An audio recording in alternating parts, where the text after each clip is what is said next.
The CEO of Colonial Pipeline is defending how his company handled a ransomware attack that shut down one of the nation's largest fuel pipelines. But as Debra Alfarone reports, he did apologize for the impact the breach had on customers. The head of Colonial Pipeline says paying a ransom to get control back of the company's computer system following last month's cyber attack was the hardest decision he's made in his career. We wanted to stay focused on getting the pipeline back up and running. I believe with all my heart it was the right choice to make. The ransomware attack crippled one of the country's biggest gas pipelines and led to fuel shortages. CEO Joseph Blount testified hackers exploited a virtual private network that was not supposed to be in use. We are deeply sorry for the impact that this attack had. Some lawmakers question the wisdom of paying the Russian-based hackers known as DarkSide. The FBI and other federal agencies strongly discourage paying ransom because it incentivizes more people to become cyber criminals. Blount told senators Colonial was in the process of scheduling a cybersecurity review with the TSA when the pandemic and other issues got in the way. Do you regret not doing that in retrospect? Senator, anything that you could do is always helpful. Colonial's CEO also testified that the company's quick and quiet collaboration with law enforcement may have helped the Justice Department get back a large chunk of that ransom money. Newly released court documents show investigators used digital fingerprints to track those funds to an online wallet for DarkSide. The FBI then obtained the wallet's private key to recover about $2.3 million. About $2 million has yet to be recovered. Debra Alfarone, CBS News, Capitol Hill. For more on this, let's bring in CBS News Homeland Security and Justice reporter Nicole Sganga. Hi there, Nicole. So the CEO of Colonial Pipeline apologized to lawmakers for the disruption, but defended his decision to pay a multi-million-dollar ransom to the hackers. What more can you tell us about what the investigation into the hack has found?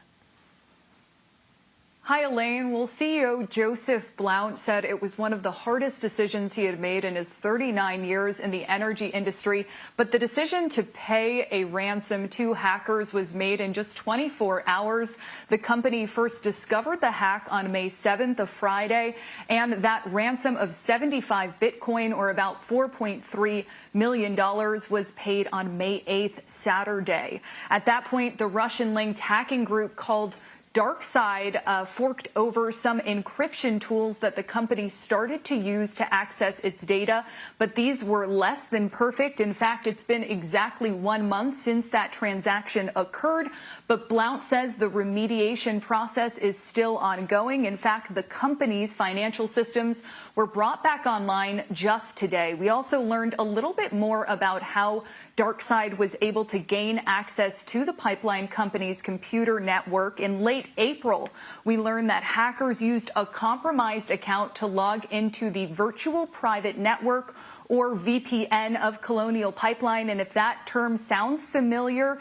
you might have heard it before if you work from home. It enables employees to access a computer network remotely. But Colonial says that the legacy VPN that was infiltrated by DarkSide was not intended to be in use. In fact, it lacked an extra layer of security known as a multi-factor authentication.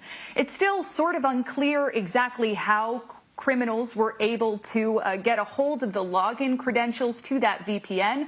But this is an investigation, Elaine, that is still ongoing. Well, just this morning, Nicole, a private company that provides constituent services to congressional and state government offices, iConstituent, became the latest victim in a string of cyber attacks. What more can you tell us about that hack?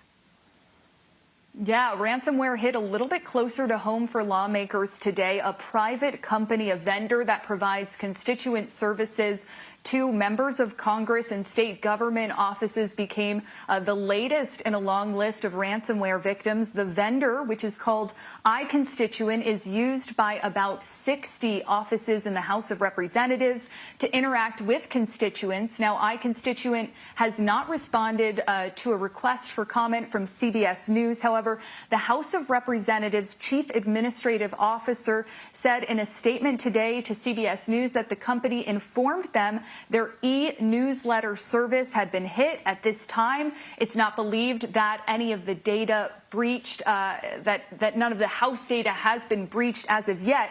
But as Senator Portman, who's the ranking member on the Senate Homeland Security Committee, said, quote, this hack proves that no one is safe from these attacks, including us. Elaine. Wow, it's really just sobering to see these continued incidents of hacks, and this one in particular. Last month, we know the Biden administration mandated that pipeline companies report cyber incidents to federal authorities, and there are now growing calls for the U.S. to bolster cyber defenses. Nicole, what else are lawmakers considering? Yeah, in fact, that directive by the Biden administration also required that pipeline owners and operators designate a 24/7, always available cybersecurity coordinator to interact with the Department of Homeland Security in the event of a cyber incident. And the Biden administration was able to do that actually because of a special authority over the nation's pipelines given to the TSA, believe it or not. But that same authority does not apply to a bunch of critical infrastructure sectors, including things like dams, public health, and agriculture, which still don't impose any cybersecurity standards. Now, keep in mind, the private sector actually owns the vast majority of the nation's infrastructure and resources, roughly 85%. According to FEMA, that's why these regulations are so important. So lawmakers have been mulling new legislation that would mandate companies report cyber breaches to the federal government when they happen. Congress took up similar legislation about a decade ago that ended up failing, but we'll see if this renewed pressure moves Congress in the same direction. Now, a spike in cyber extortion schemes has also prompted the federal government to rethink how it approaches ransomware. We know that the United States has long denounced paying ransomware to cyber criminals, but Energy Secretary Jennifer Granholm said in an interview just this past Sunday that she supports a law outright banning companies from paying a ransom to hackers in cyberspace. Lawmakers have expressed a willingness to explore such legislation, but officials within the Justice Department's new ransomware task force and some cyber security experts suggest that such a prohibition on the payment of ransoms would likely have to be phased in order to work. Elaine. Really interesting, and this debate will continue. Nicole Sganga for us. Nicole, thank you. Thank you.